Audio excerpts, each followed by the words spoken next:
¿Quieres agradar a Cristo?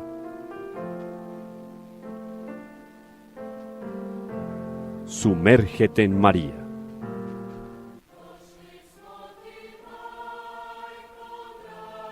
Reflexiones mariológicas que te llevarán de manera segura al corazón de Dios.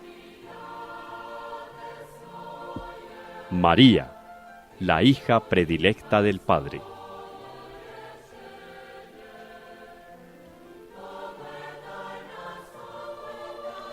Una invitación especial de Radio María de Colombia para conocer profundamente a la Madre de Dios.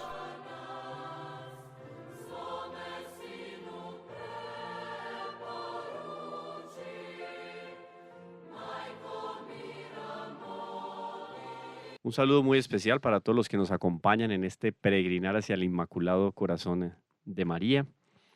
Cada paso que vamos dando en este camino nos damos cuenta de que la Santísima Virgen tiene un llamado especialísimo dentro del plan de salvación.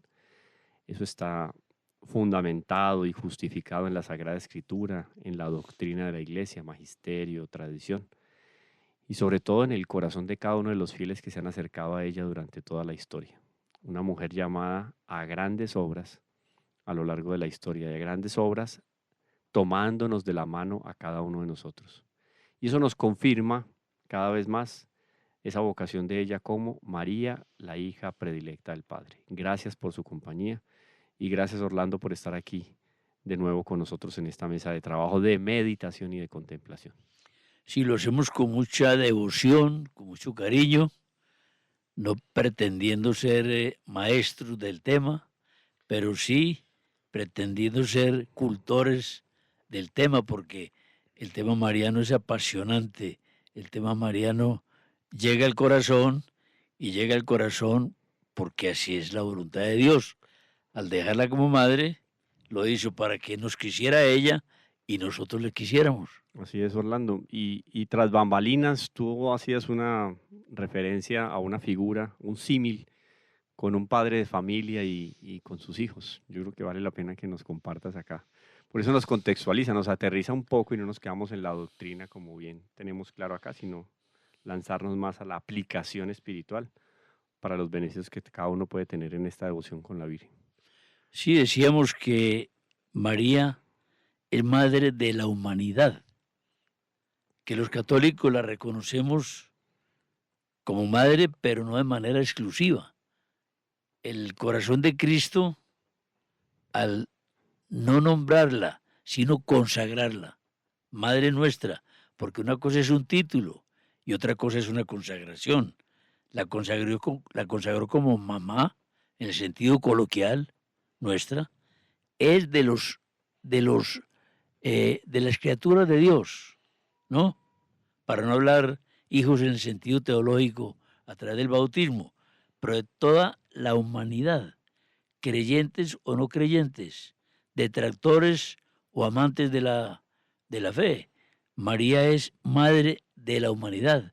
Y aquí hay una, llamémosla antioqueñada para los que no son de esta región. Antioqueñadas son salidas un poco chistosas. Una antioqueñada es que a quien más quiere una madre es al hijo calavera. Entonces, María siente una compasión especial por los pecadores, porque su oficio de mamá es traerlos hacia Jesucristo. Entonces, la redención de Cristo es para la humanidad, antes, en y después del acto redentor, porque Jesucristo redime es la humanidad del mundo de todas las épocas. Si hay alguna objeción teológica, te ruego nos ilustres.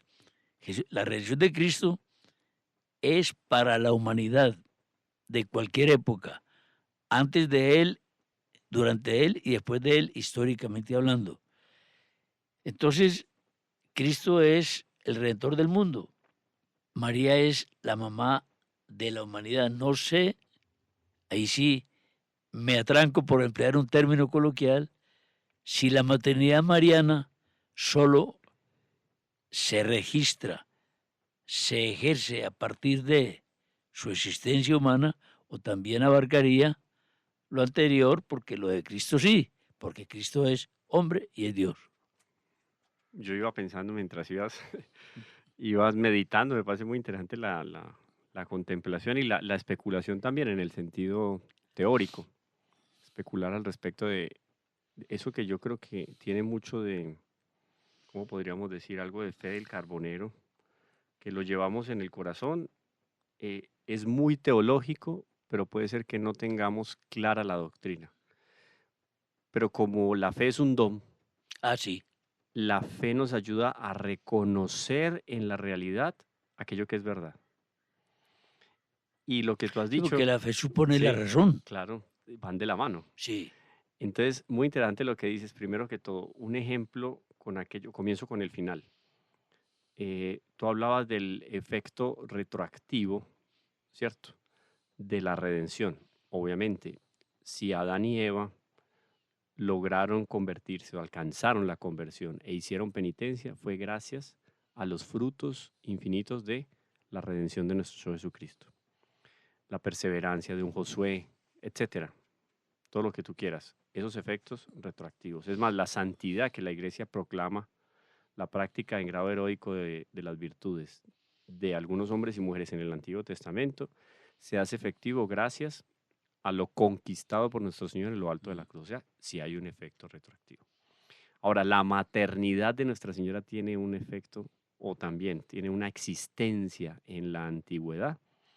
Podríamos decir que de dos maneras, una pasiva y una efectiva o evidente. La pasiva es que por el hecho de tener efectos la redención en en el tiempo pasado a la vida terrena de nuestro Señor Jesucristo, o sea, tener efectos retroactivos, esos efectos retroactivos de la redención por conveniencia han tenido una participación en la maternidad divina de Nuestra Señora.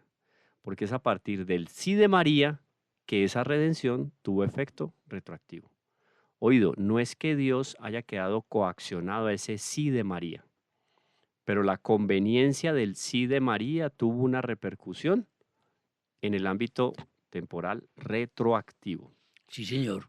O sea, abro comillas, Moisés bien podría agradecerle a la Santísima Virgen por haber dicho sí, porque por ese sí de María él obtuvo la gracia para llevar la bandera delante del pueblo de Israel, la bandera y el liderazgo espiritual, su perseverancia, etcétera, etcétera. O sea, en ese ámbito es efectivo el papel retroactivo de esa maternidad. Pero además, místicamente, se evidencia en el Antiguo Testamento que la Santísima Virgen ya estaba presente en el corazón de muchos hombres. Isaías, cuando Isaías habla de Belén, cita todo el contexto en el cual se va a dar la encarnación del Verbo, habla de una doncella, etcétera. O sea, él no solamente se le aparecieron unas letricas en el sueño o vio dibujado en una pared, no. Él tuvo una experiencia mística de la madre del Mesías y después lo consigna en sus textos. O sea, había una presencia de la Santísima Virgen en el Antiguo Testamento. Y eso sería bonito, por ejemplo, si alguien que está aquí dedicado a la academia o etcétera, yo no sé si alguien conoce algún autor, porque me dejas con la incertidumbre de entrar a investigar sobre este tema que me parece muy bonito, la presencia mística de María en el Antiguo Testamento. Porque es evidente, lo que escribe Isaías no lo escribió porque recibió un correo electrónico, una carta, leyó un libro, se imaginó. Él tuvo una experiencia mística sobre el Redentor, el Mesías, y eso es lo que él consigna en sus textos. O sea, él ya tuvo una presencia y una experiencia mística de la Santísima Virgen. Y no solo él. ¿Cómo llegar nosotros a comprender la experiencia mística de San Elías, profeta, en lo alto del monte cuando divisa aquella nubecilla que clarísimamente queda en los textos del Tratado de la Verdadera Devoción de San Luis María Grión de Montfort y además él citando otros santos más? En este momento San Elías tiene una visión profética de lo que sería la Santísima Virgen como Madre de Dios. Y él vivió muchísimos años antes de la Santísima Virgen. O sea, hay una presencia también mística, sino física, mística de la Santísima Virgen. Existía ya. Entonces, en esos dos ámbitos, la Santísima Virgen está claramente involucrada en la historia del pueblo de Israel. O sea, de alguna manera Nuestra Señora podría ser llamada Madre del pueblo de Israel. Pueblo de Israel que en ese momento no es iglesia, es una prefigura de la iglesia. Pero la Santísima Virgen también, en ese contexto histórico del Antiguo Testamento, podemos involucrar ahí a varios personajes. Adán y Eva, ¿cómo no considerarse hijos de la Santísima Virgen? Y no hacían parte del pueblo de Israel. No, o sea, no existía el pueblo de Israel. El mismo Abraham, patriarca, nuestro padre en la fe. Él, nuestro padre en la fe, no tuvo una madre llamada María.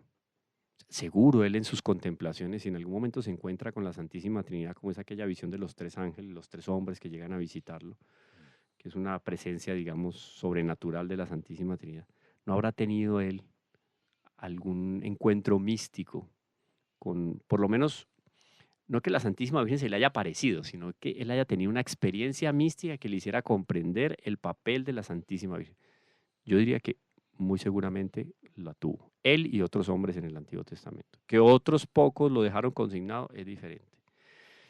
Entonces, esto es muy bonito, esa presencia mística de la Santísima Virgen en el Antiguo Testamento. De tal manera que cuando los ángeles fuera del tiempo, en su contexto, el Evo, como bien lo llama Santo Tomás de Aquino, que sería algo a manera de tiempo para los ángeles, cuando los ángeles en nuestro Antiguo Testamento contemplan la historia de los hombres y ven todas esas experiencias místicas de estos hombres, ellos también se van formando una idea de lo que va a ser la Madre de Dios, porque ya tuvieron una primera revelación.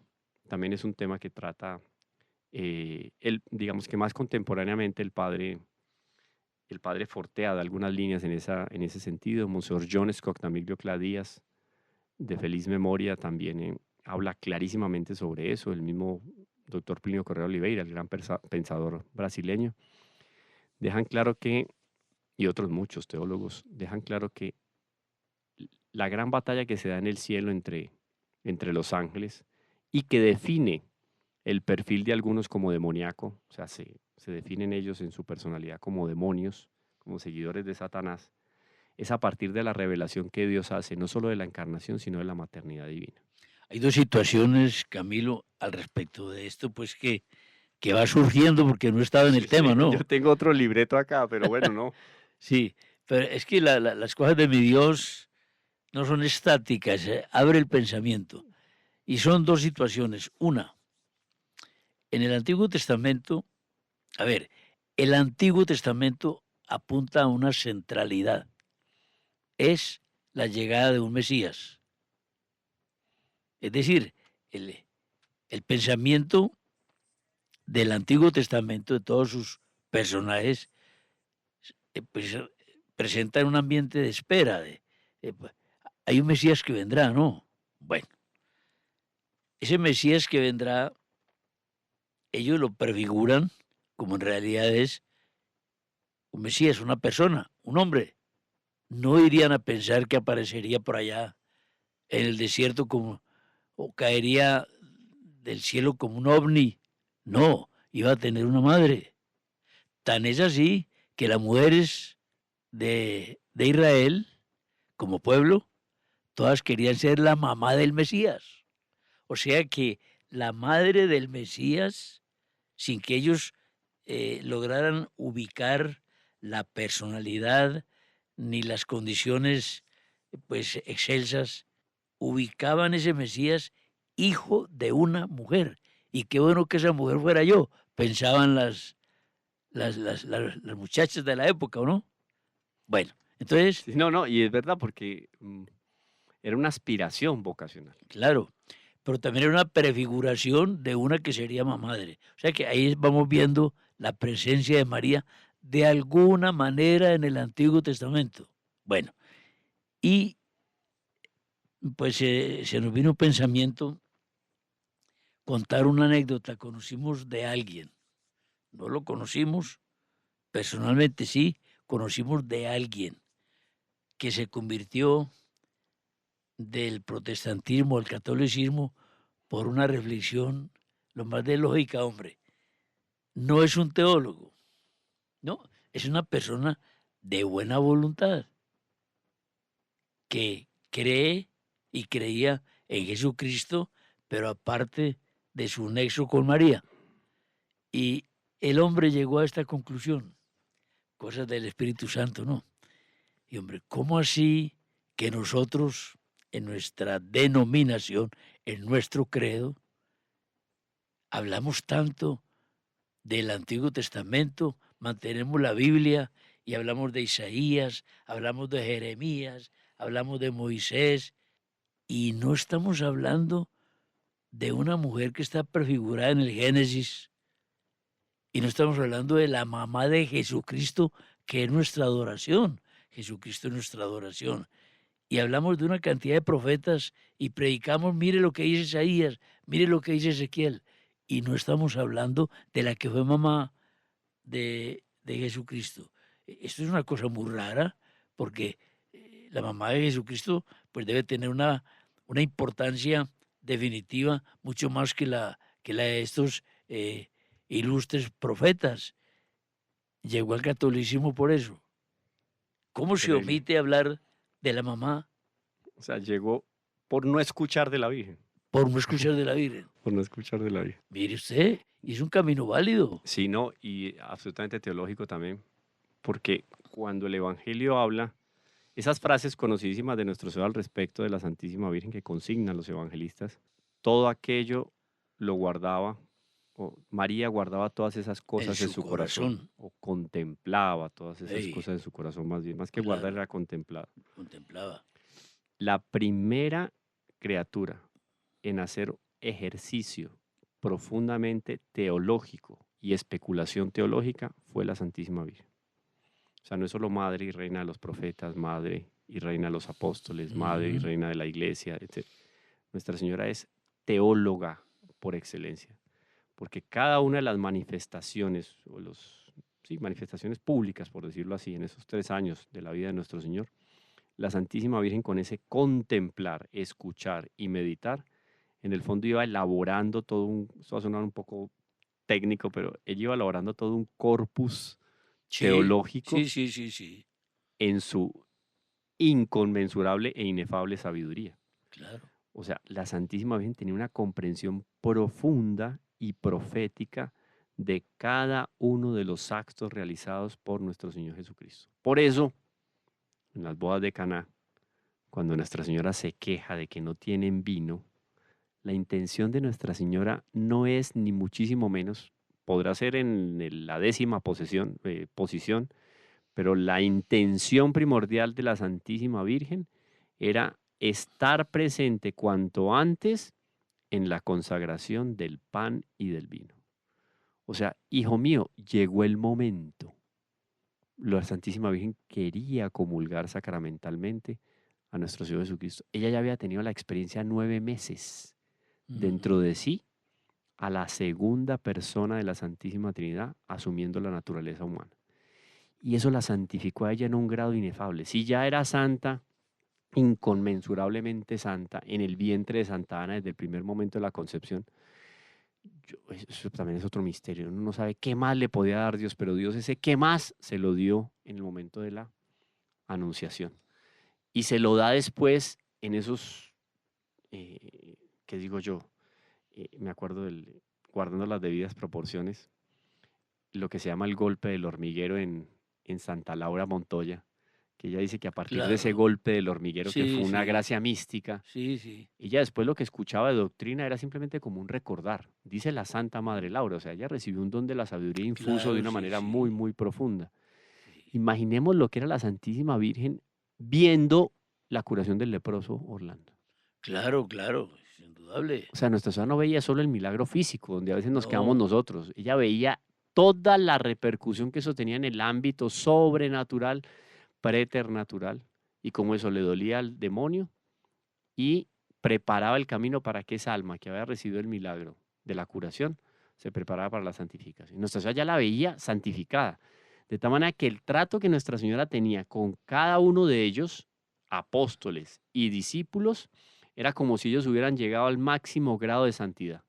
Porque en el fondo, en el convivio con la Santísima Virgen, lo que uno sentiría en cada momento, permanentemente, sería un llamado de la Santísima Virgen a ser más semejante a nuestro Señor Jesucristo y alcanzar la santidad. Ese sería el incentivo permanente de Nuestra Señora.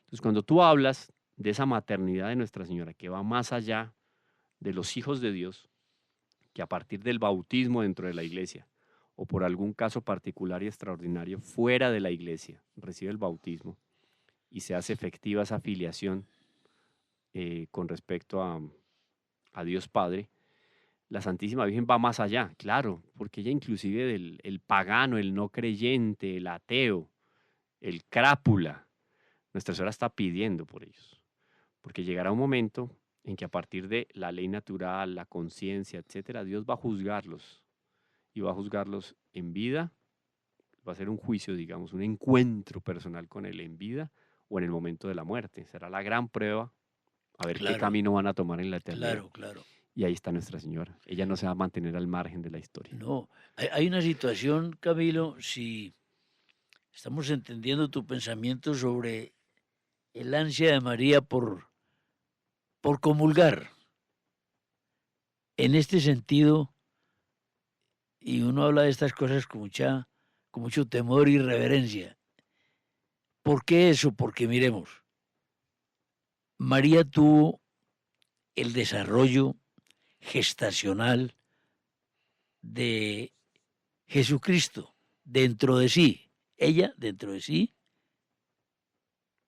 tuvo a Jesucristo sustancialmente, permanentemente y hasta el día de darlo a luz. Cuerpo, sangre, alma y Y divinidad. divinidad. No bajo las especies eucarísticas, Pero él, pero Él, claro, sí, Él ahí, claro. sí. Entonces, pues puede suceder que este pensamiento sea válido, espero que lo sea. Entonces, María tenía a Jesucristo ya niño y joven y adulto, lo tenía íntimamente en su corazón, pero no sustancialmente, porque ya había salido de su, llamémoslo de su ser, de su organismo, De su templo. pero lo tenía en su corazón en mayor medida o en total medida que cualquier ser humano. Pero bueno, pero afuera de sí, corporalmente hablando. Por eso hablo esto con temor. ¿Cuándo lo volvería a tener María dentro de sí? Y esto es una situación eucarística. ¿Cuándo lo volvería a tener dentro de sí misma? Al volver a comulgar. Claro. Al comulgar. Tal cual, sí, Entonces, tal cual. Pasa que Nuestra Señora seguramente hizo comuniones espirituales. las que quiera. Y la comunión, Ah, una comunión no hizo espiritual, varias comuniones, no todas, claro que claro, sí permanentemente. hay santos Sí, sí, eucarísticos que hacían comuniones espirituales no sé cuántas veces al día. sí. O sea, Nuestra Señora tenía una permanencia eucarística en el siguiente sentido.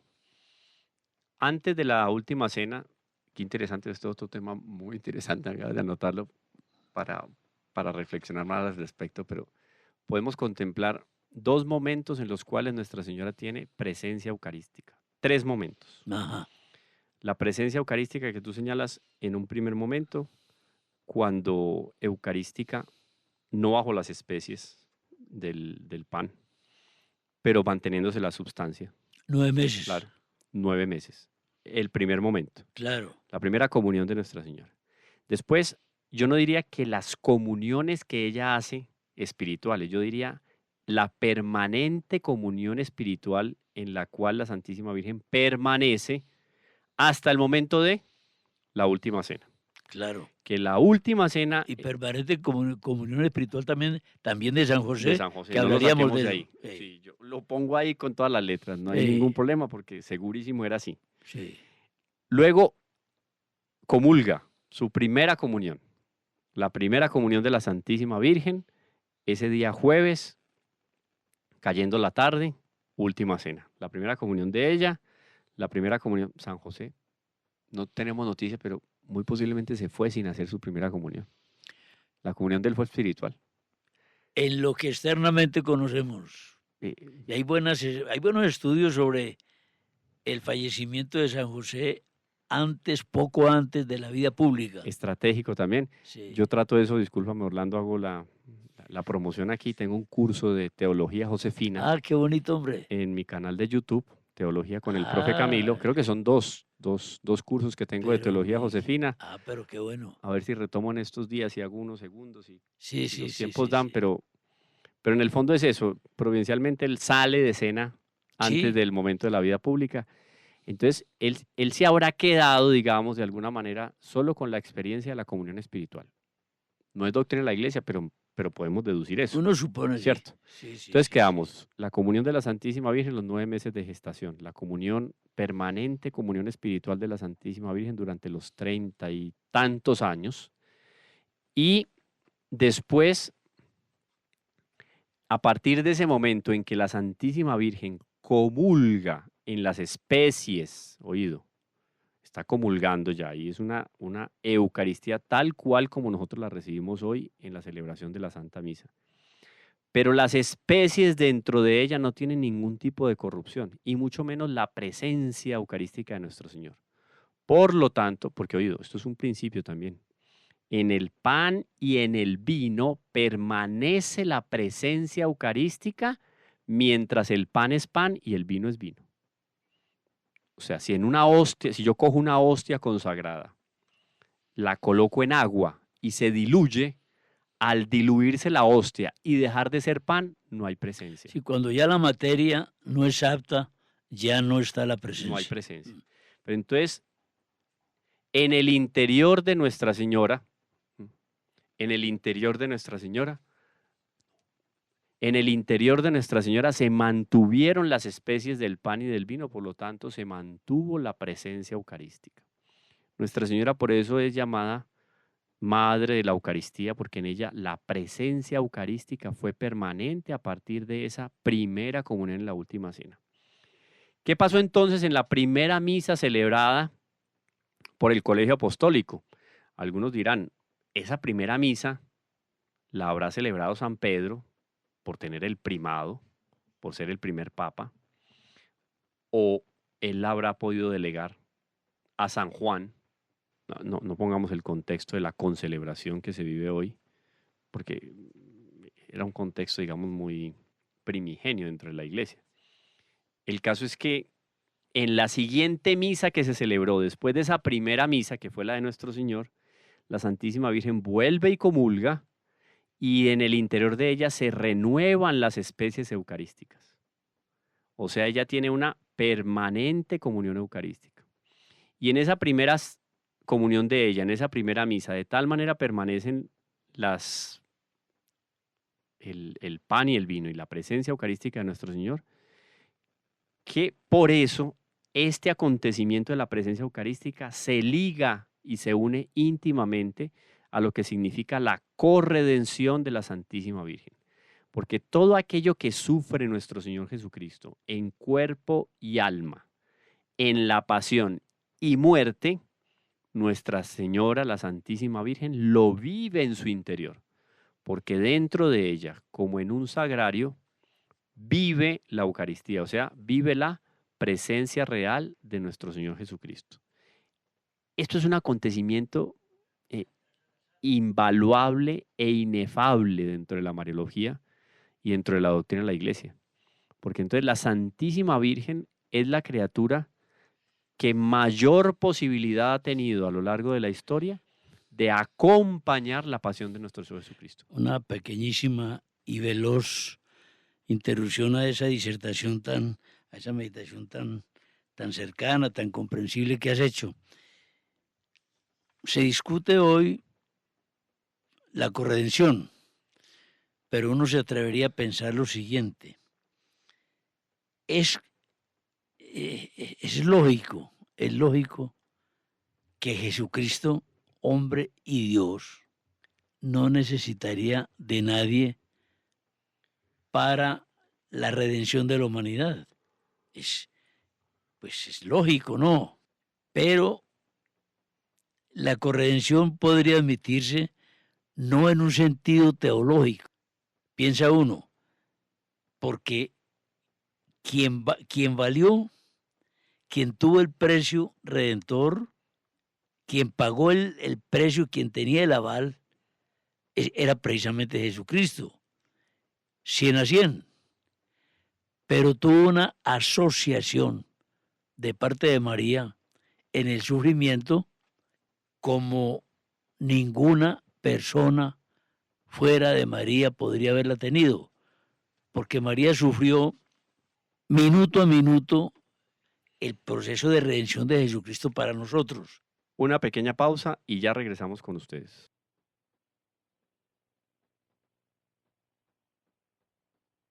No es corredentora en el sentido teológico, pero es tan íntima la asociación de ella en el sufrimiento de Cristo que no repele el título de corredentora, pero en el campo meramente humano. ¿Estaría claro el pensamiento? Sí. Sí, Aunque no pero compartido. no, es que está claro porque es que es muy sutil, muy sutil. Muy sutil el hecho de que Dios no necesita, ni necesitó, ni necesitará ni de la Santísima Virgen, ni de Claro, ninguna criatura. así es. Primero, nosotros somos contingentes. Dios es un ser necesario, nosotros somos seres contingentes. El Así ser es. necesario no necesita de nadie. El ser contingente necesita de todo, especialmente y profundamente de Dios. Sin Dios, o sea, no solamente necesitamos de Dios, sino que sin Dios no existimos. Porque ontológicamente hablando, o sea, en lo más profundo del ser humano, lo que da la existencia es la presencia de Dios. No existimos ni existiría la creación. Ni existiría la creación. Así. Porque el acto de la creación es un acto de amor de Dios externo a Dios, ¿no? Pero se hace en Dios, porque en Él vivimos, nos movemos Claro. y existimos. Ahora, Dios, por ser necesario, un ser necesario, no necesita de nadie, no necesitó de la Santísima Virgen, pero fue oído la palabra que utiliza la iglesia y que digamos que la implementa mucho en sus textos, la escolástica, Santo Tomás de Aquino. La Virgen María es conveniente dentro del plan de salvación. Nosotros tenemos un pensamiento. Conveniencia. Nosotros tenemos un pensamiento un poco explicativo para nuestro modo de ver de esto. María no era necesaria a Dios, Conveniente. pero Dios la hizo necesaria. Claro, sí. No, además que si Dios se encarna en la Santísima Virgen, le da ese papel preeminente y conveniente dentro del plan de salvación. Claro. O sea, lo más perfecto era eso. Cualquiera podría decir, no, pero es que Dios hubiera podido aparecerse de 30 años y empezar a predicar. Sí, pero no era lo más perfecto. Sin ningún problema. No era lo más perfecto. Y no sería humano perfecto. Claro. Yo quiero aquí, con el asunto que tú estás tocando, creo que inclusive, no, déjame aquí, yo quiero leer textualmente lo que nos dice el Catecismo de la Iglesia, si no estoy mal, en el numeral 1471, Catecismo de la Iglesia, las indulgencias. Y cuando hablamos de las indulgencias, la Iglesia utiliza un lenguaje muy interesante para decir de dónde saca el Papa. El Papa tiene autoridad, pero ¿de dónde saca él para pagar la deuda de fulano, sutano, la mía? Porque estamos con una deuda temporal. Todos deben de recordar que estuvimos hablando en algún momento conversamos sobre las indulgencias y este año está muy movido, digamos, el tema por el jubileo. Claro. Nos va a decir entonces el Catecismo de la Iglesia Católica, miren qué bonito, qué preciso y qué precioso el texto de la Iglesia a ese respecto. Dice entonces lo siguiente.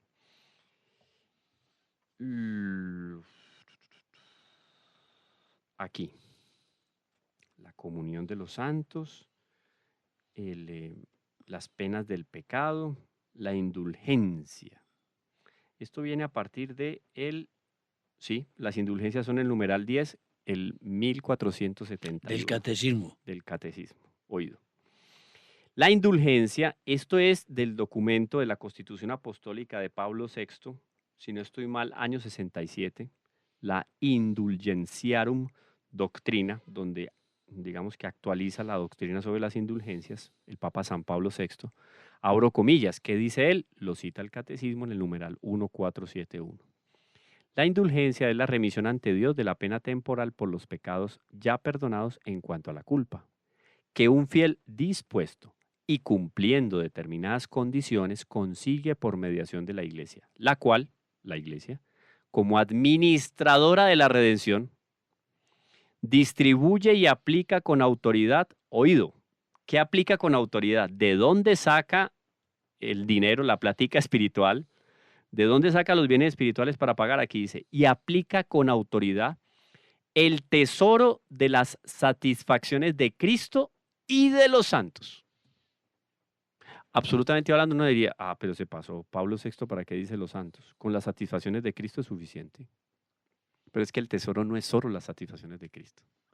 Al tesoro de las satisfacciones de Cristo, o sea, la conquista de nuestro Señor Jesucristo en la redención, se une lo que los santos han conseguido y conseguirán, las almas piadosas inclusive, porque son todos esos méritos que van y acompañan los méritos y las satisfacciones infinitas de nuestro Señor Jesucristo. No tendría objeto cualquier sacrificio de una persona, sino en cierto modo enriqueciera ese depósito, ese tesoro. De los méritos. Son Claro. méritos infinitos de nuestro Señor Jesucristo, las satisfacciones de Jesucristo Cristo. nunca te va a decir, vea, usted sacrificó mucho por sus hermanos, pero usted no necesitaba eso, no, basta conmigo, no. Es que nos hizo No, también corredentores. Es que no tengamos miedo de utilizar la palabra. Primero, no hay una condenación explícita porque no hay una doctrina clara a ese respecto. pero es deducible. Somos de alguna manera de una corredención también en la práctica de la virtud y en los méritos que se alcanzan. Es que si la oración tuya no tuviera una eficacia ante Cristo, entonces sería el engaño de los engaños, ¿no? Porque el sacrificio que hace Camilo por una persona para que se alivie o para lo que sea, es de naturaleza corredentora. O lo que nos dice el Sí, jubileo, lo que nos dice el decreto del claro. 13 de mayo del 2024 sobre las indulgencias. Cuando yo recibo una segunda indulgencia en el día, la puedo aplicar como sufragio a las almas del purgatorio. Son mis méritos. O Exactamente. sea, yo usé mis méritos. Uno diría, pero ¿para qué si están los de Cristo?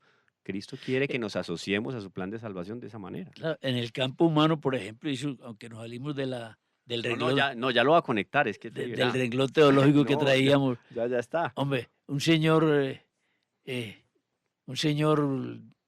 gerente de una empresa, amigo de uno, oíste, hombre, ¿por qué no le das un puesto a fulano de tal, hombre, que está necesitado y tal cosa? Pues decirle que venga. Entonces, ese que obtuvo el puesto, lo obtuvo por un mérito, por una concesión, por una influencia, Por una mediación por una mediación es más propio de uno de que un habló tercero. por él. Claro. O sea que la mediación de uno Es efectiva. es efectiva. Entonces, mi Dios no nos Y sin tu mediación no hubiera alcanzado el trabajo. no hubiera alcanzado. Entonces es meritoria. Mi Dios no nos puso a perder el tiempo a orar por los demás. Entonces volvemos a lo mismo. Repito, esta doctrina que está sustentada por la tradición, el magisterio y la escritura, Sí, dice, el tesoro de las satisfacciones de Cristo y de los santos. ahí está. En esos santos eso sí es por doctrina, tenemos que colocar en un primer lugar a la Santísima Virgen y a San Indudable, José. claro. Entonces, de ahí es que se empieza a especular sobre todo el tema de la corredención de la Santísima Virgen. No que fuera necesaria, Es perfecto. pero sí conveniente. Eso está perfecto. bien? Podría El- llegar, uno no sabe si sí o si no. Uno pensaría que no, por la comprensión de la redención en sentido puro, llegar a ser dogma. Sí, yo diría que sí. No, Vea no sé que- si en este pontificado, no creería porque la línea no es muy mariana, digamos, en ese sentido, pero esas sorpresas las da el Espíritu Santo. Muy mariana no, sino muy Es más social, estudiosa teológicamente. Es más social que teológica. Porque nuestro Papa es sumamente mariano, es mariano de corazón tremendamente. Pero el pontificado no ha tenido, Pues no ha tenido una línea, sí, digamos, de evangelización en ese sentido, todos o pastoral los- en ese sentido, no, sí, es más todos social. los papas hacen relevancia en ciertas líneas. Claro. Sí, es verdad. Entonces, pero es el Espíritu Santo el que sopla, pues ahí Él sí es no el que hay. manda. Y, y ahí queda claro entonces, porque estábamos hablando de esas diferentes presencias eucarísticas de la Santísima Virgen. Repitamos para que todos nuestros radio, tele, internauta, escuchas se ubiquen. Antes de eso, también una publicidad de evangelización no pagada. En mi canal también de Teología del Profe Camilo, los invito a que escuchen la serie de programas que hemos realizado sobre las indulgencias. Fueron 6 Muy programas, ¿no? importante. Y 6 programas. hicimos aquí en nuestro programa diario, a través de una emisora local católica, hicimos programas sobre las indulgencias con muy buen resultado porque hubo mucha consulta posterior. Fueron programas de 20 minuticos, o sea, yo me lo puedo Sí, escuchar sí. mientras espero el metro y después cuando llego del metro. O sea, en Mu- 2 días me escucho todos Muy los, importante, me muy escucho importante. todos los programas. Entonces, bueno, para que nos ubiquemos en todo el sentido de lo de las indulgencias. Pero el caso es que veníamos hablando de las presencias eucarísticas en Nuestra Señora. Sagrario, la Santísima Virgen, 9 meses. En ella se concibe eh, y se hace realidad ese milagro de la encarnación y permanece 9 meses en gestación. Después, toda la vida con esa permanente comunión espiritual que hace la Santísima Virgen hasta el momento de llegar a la última cena, comulgar por primera vez, mantener dentro de sí la presencia eucarística, la cual se renovaba a medida que ella iba comulgando, y misterio de misterios. ¿Cómo queda la presencia eucarística en la Santísima Virgen cuando ella sube a los cielos en cuerpo y alma? Antes de ese episodio tan sumamente profundo, María, después de la resurrección de Cristo, comulgó Claro, y comulgó en manos de de los los apóstoles, apóstoles. sí, Hombre, eso es un misterio. claro, y debe haber comulgado, lo debe haber hecho. Inclusive a ese respecto hace referencia Ana Catalina Emmerich, la beata Ana Catalina Emmerich, entre otros místicos, sobre la vida eucarística de la Santísima Virgen. Claro, si alguien había en la primera comunidad cristiana que le hiciera propaganda y evangelizara a partir de la devoción eucarística fue Nuestra Señora. Claro, pues nadie más, nadie con más amor a la Eucaristía que Nuestra Señora. Y ella incentivaba a los apóstoles. Usted emplea un término muy pesado, propaganda, diríamos apostolado. Apostolado, Sí. sí. Porque la Santísima Virgen se movía aquí y allá. O Pero te sea, parece muy bonito la humildad de María recibir de un pecador, atención, sí. de un pecador, Un Pedro que había negado. lo que ella recibió directo del cielo. Eso es un misterio y encierra un compendio de Pero, humildad. pero sí con todas las letras, Orlando y queridos oyentes, con todas las letras, la Santísima Virgen comulgó varias veces después de la ascensión de nuestro Señor Jesucristo. Ahora, el misterio está, otro tema que debemos de tratar en algún momento, ¿cómo queda aquello de la presencia eucarística en María en el momento en que ella entra a los cielos? Tremendo misterio, ¿no? ¿Mm? ¿Quién nos resuelve eso? Necesitaremos unas luces medio escolásticas de Santo Tomás de Aquino, de San Agustín, de San Juan de Ávila, de otros místicos más. Pero el caso es que queda en evidencia la vocación inédita de la Santísima Virgen dentro del plan de salvación. Pero tendrías algún conocimiento de tratadistas de la relación eucarística de María en el cielo, ¿no? No, la presencia, lo que yo he, Para que he algún, leído, he estudiado, tengo referencias de la presencia eucarística aquí en la vida terrena. Ese problema, yo no he visto que alguien se lo haya puesto. que la No digo que yo sea el primero, pues, pero no he visto. Tendría que indagar un poco porque me parece muy, muy interesante cómo ese misterio se va a encontrar entonces la presencia de la Santísima, de la Eucaristía en la Santísima Virgen, cómo se encuentra con la presencia de nuestro Señor Jesucristo, segunda persona de la Santísima Trinidad en la eternidad. es que la intimidad en el cielo, Y eso es que que, pasa en el segundo piso sí estará al alcance porque ahí solo hay 3 de- cuerpos. Ahí está el cuerpo de nuestro Señor, el cuerpo de San José y el de la Santísima Virgen. No hay más cuerpos. Y, Todos son espíritus y ángeles. y eso que el de San José, que también San creemos, José, yo también no soy lo ha dicho partidario. la iglesia, Yo soy partidario. Ni lo ha pero negado ni condenado. Entonces, nada. somos libres pues de Sí, especular sí. ese sentido. Bueno, pero bueno, eso ya queda en el segundo piso. No Pero, tenemos las escalas para subir allá todavía. pero queda muy interesante ahí, queda muy clara la vocación altísima de Nuestra Señora. Claro, Que conversábamos en nuestro programa anterior, conectándolo con el hecho de que en la Sagrada Escritura se evidencia, o sea, para la Santísima Virgen, aunque ya había una claridad antes de la Anunciación, se hace más evidente su vocación en el momento de la Anunciación. Porque la Mariología nos enseña que hasta ese momento inmediatamente anterior a la Anunciación, o sea, a la presencia del ángel y a la encarnación del Verbo, hasta ese momento inmediatamente anterior, la Santísima Virgen estaba pidiendo para ser, no la madre, sino para ser la esclava de la madre del Salvador. Entonces, sí hay un esclarecimiento vocacional en la Santísima Virgen a partir de la visita del ángel. Porque a partir de ahí es que se evidencia Nuestra Señora en ese encuentro espiritual con el ángel y ese acontecimiento biológico que se da en el vientre de la Santísima Virgen, se evidencia su maternidad. Porque ella pasa de querer ser la esclava de la madre del Señor a ser la madre del Señor. Y el Señor se hace esclavo de la Santísima Virgen porque empieza a habitar en el vientre de la Santísima Virgen. Eso es un acontecimiento, o sea, el cambio, oído, el cambio sustancial, me atrevería yo a decir, estoy, digamos, dependiendo completamente de lo que la Iglesia pueda decir, el cambio sustancial que sufre la Santísima Virgen, que sufre, no, del que goza la Santísima Virgen claro. a partir de la Anunciación es, wow, Sí, es sí, claro. superlativo.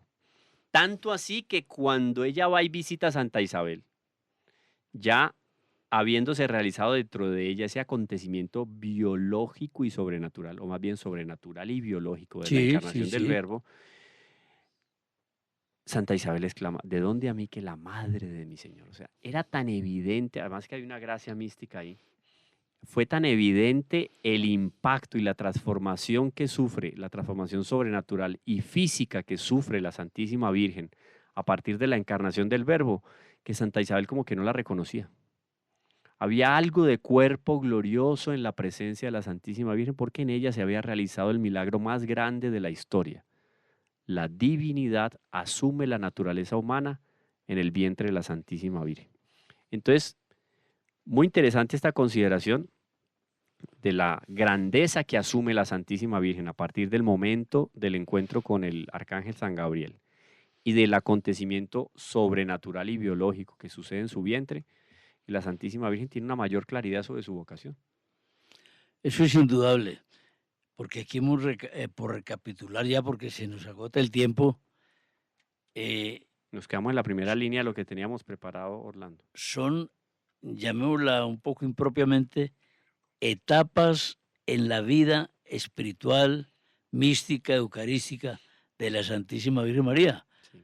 Porque una cosa es cuando ella tiene en su vientre sustancialmente al Dios hombre, y otra cosa es cuando ya lo tiene fuera de sí misma, de su cuerpo, En sus brazos. en sus brazos, pero ya externamente. Ya la comunión espiritual es intensa en ella. Y otra cosa es el ansia de volver a comulgar, lo que nos dijiste, porque ella quería apurar la hora en las bodas de Caná, volver a comulgar para volverlo a tener dentro sustancialmente. Vea, esas son cosas mayores que el Espíritu Santo nos ayude a, pues a qué, A discernir. a discernir. Esa es la Pero para palabra. eso, Orlando, Pero no son especulaciones por ahí pues atrevidas o profanas, no, son bonitas. son bonitas y el que quiera seguir acompañando este peregrinar, pues tendrá que estar muy pegadito de este su programa María, la hija predilecta del Padre, porque estamos comenzando. Aquí estamos, solamente dimos la primera línea de lo que fue el gran acontecimiento de la anunciación del Arcángel San Gabriel a la Santísima Virgen. Cuando la Virgen María dice, sí, hágase en mí según tu palabra, ella se consagra como esclava, pero el Verbo encarnado también se hace esclavo dentro del vientre de María. ¿Para qué? Para la salvación de todos nosotros. Hombre, ese pensamiento muy hermoso. Terminamos con él. Vámonos así en espíritu meditativo hasta nuestro próximo programa. De la hija. María, la hija predilecta del Padre. Qué bonito. Bueno.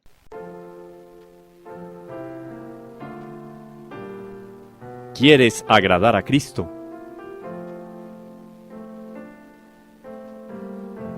Sumérgete en María.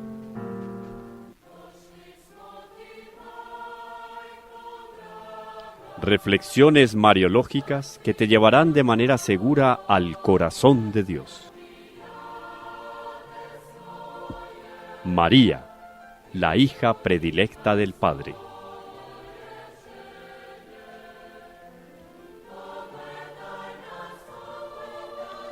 Una invitación especial de Radio María de Colombia para conocer profundamente a la Madre de Dios.